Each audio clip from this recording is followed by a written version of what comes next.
ପିଲାମାନେ ଆଜି ଆମେ ଚତୁର୍ଥ ଶ୍ରେଣୀ ସାହିତ୍ୟ କଳିକା ପୁସ୍ତକର କୁହୁକି ବନ ଭିତରକନିକା ବିଷୟର ଅଭ୍ୟାସ ପ୍ରଶ୍ନ ଉତ୍ତର କରିବା। ଏହି ବିଷୟଟିକୁ ଲେଖିଛନ୍ତି ଡକ୍ଟର ଶରତ କୁମାର ବିଶ୍ୱାଳ। ଅଭ୍ୟାସ 1 ନମ୍ବର। ଆସ ଦୁଇ ଦଳ ହୋଇ ବସିବା ଓ ତଳ ଲିଖିତ ପ୍ରଶ୍ନଗୁଡ଼ିକୁ ପଚରା ପଚରି ହେବା। କ ନମ୍ବର ପ୍ରଶ୍ନ, ଭିତରକନିକା କେଉଁ ଜିଲ୍ଲାରେ ଅବସ୍ଥିତ? ଉତ୍ତର, ଭିତରକନିକା କେନ୍ଦ୍ରାପଡ଼ା ଜିଲ୍ଲାରେ ଅବସ୍ଥିତ। ଖ ନମ୍ବର ପ୍ରଶ୍ନ, ବଙ୍ଗୋପସାଗର ଭିତରକନିକାର କେଉଁ ଦିଗରେ ଅବସ୍ଥିତ? ଉତ୍ତର, ବଙ୍ଗୋପସାଗର ଭିତରକନିକାର ପୂର୍ବ ଦିଗରେ ଅବସ୍ଥିତ।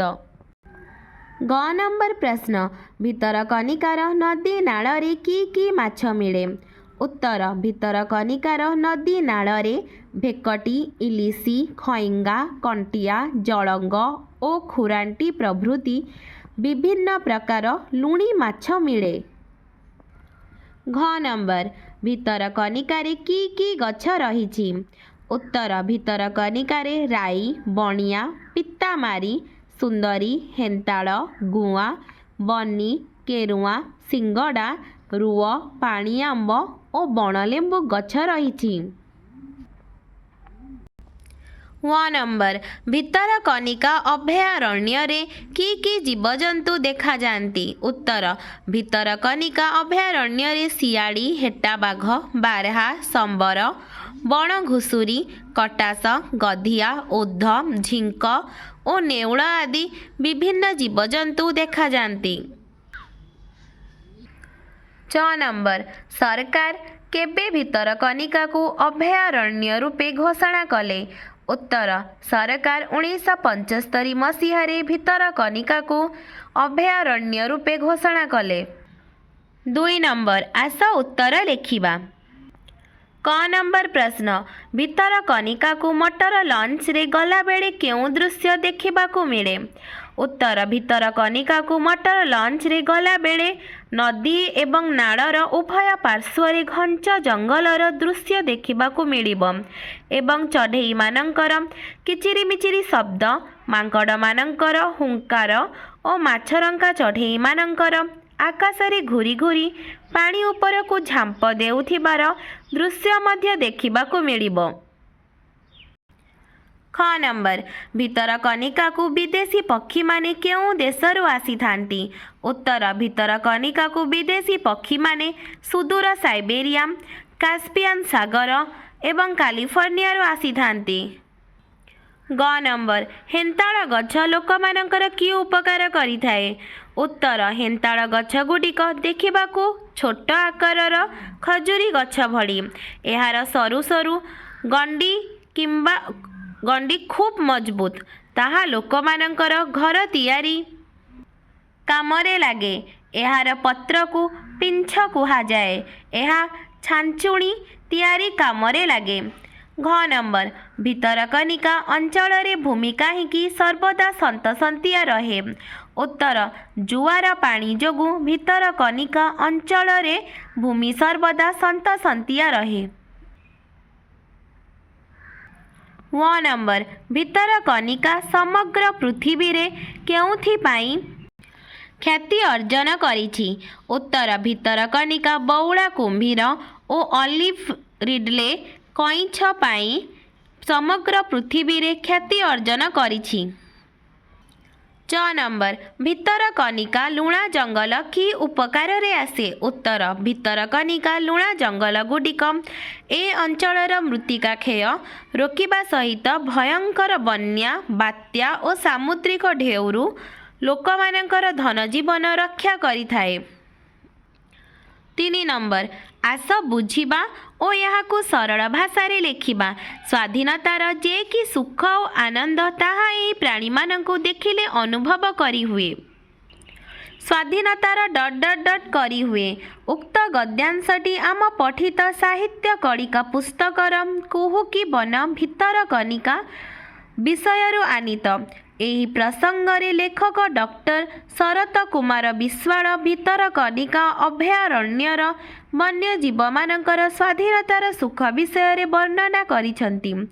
ଭିତରକନିକାକୁ 1975 ମସିହାରେ ଅଭୟାରଣ୍ୟ ରୂପେ ଘୋଷଣା କରାଯାଇଛି।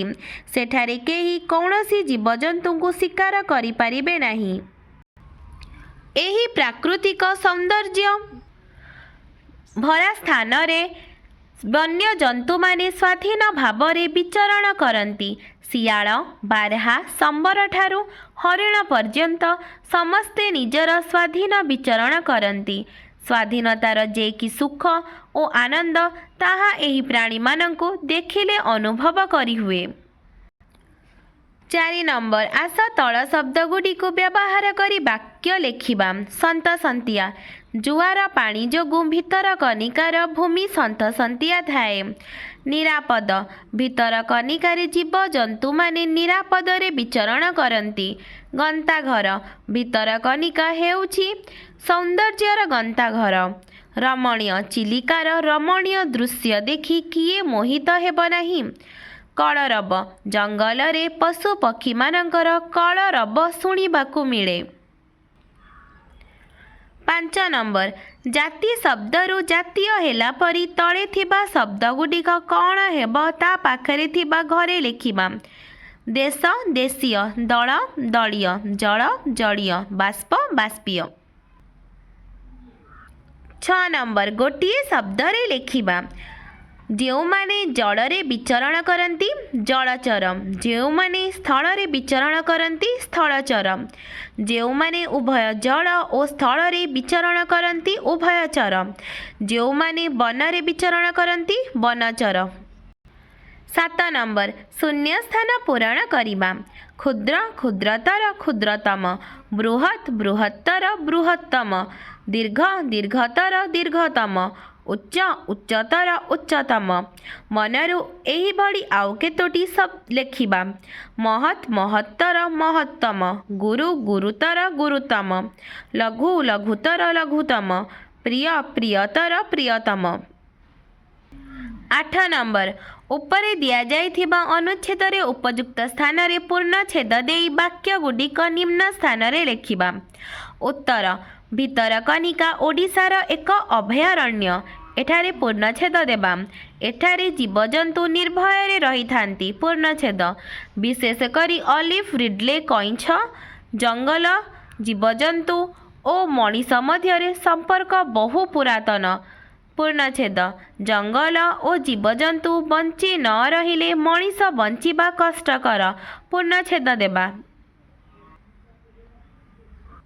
9 ନମ୍ବର, ଏହି ଚିତ୍ରକୁ ଆଧାର କରି ଅନୁଚ୍ଛେଦଟିଏ ଲେଖିବା। ଉତ୍ତର। ଆକାଶରେ ଭାସି ବୁଲୁଛି ମେଘମାଳା। କେତେବେଳେ କେଉଁଠି ଖଣ୍ଡେ କଳା ମେଘ ଜଳ ବୃଷ୍ଟି କରୁଅଛି। ବର୍ଷା ଜଳରେ ପୁଷ୍କରିଣୀଟି ପୂରି ଉଠିଛି। ଜଳପୂର୍ଣ୍ଣ ପୁଷ୍କରିଣୀରେ ପଦ୍ମଫୁଲ ଫୁଟି ଏହାର ସୌନ୍ଦର୍ଯ୍ୟ ବଢ଼ାଉଛି। ପଦ୍ମ ପୋଖରୀକୁ ଅତ୍ୟନ୍ତ ପ୍ରିୟ ମନେକରି ହଂସମାନେ ମନ ଆନନ୍ଦରେ ଖେଳି ବୁଲୁଛନ୍ତି। ପଦ୍ମଫୁଲ ଓ ହଂସ ଉଭୟ ପୁଷ୍କରିଣୀଟିର ଶୋଭା ବଢ଼ାଉଛନ୍ତି। 10 ନମ୍ବର, ତଳେ ଦିଆଯାଇଥିବା ବାକ୍ୟଗୁଡ଼ିକରେ ଗାର ଦିଆଯାଇଥିବା ଶବ୍ଦଗୁଡ଼ିକର ଅର୍ଥ ଗୋଟିଏ ଶବ୍ଦରେ କ'ଣ ହେବ ତାହା ଝୁଡ଼ି ମଧ୍ୟରେ ଦିଆଯାଇଛି। ଝୁଡ଼ି ମଧ୍ୟରୁ ଉପଯୁକ୍ତ ଶବ୍ଦଗୁଡ଼ିକ ଖୋଜି ବାକ୍ୟ ପାଖରେ ଥିବା କୋଠରୀରେ ଲେଖିବା। କ ନମ୍ବର, ସାପ, କୁମ୍ଭୀର ଇତ୍ୟାଦି ପ୍ରାଣୀମାନେ ଛାତିରେ ଭରା ଦେଇ ଚାଲନ୍ତି। ଛାତିରେ ଭରା ଦେଇ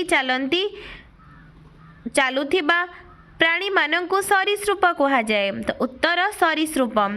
ଖ ନମ୍ବର, ଇଲିଶି ସମୁଦ୍ରରେ ରହୁଥିବା ଗୋଟିଏ ମାଛ। ସାମୁଦ୍ରିକ।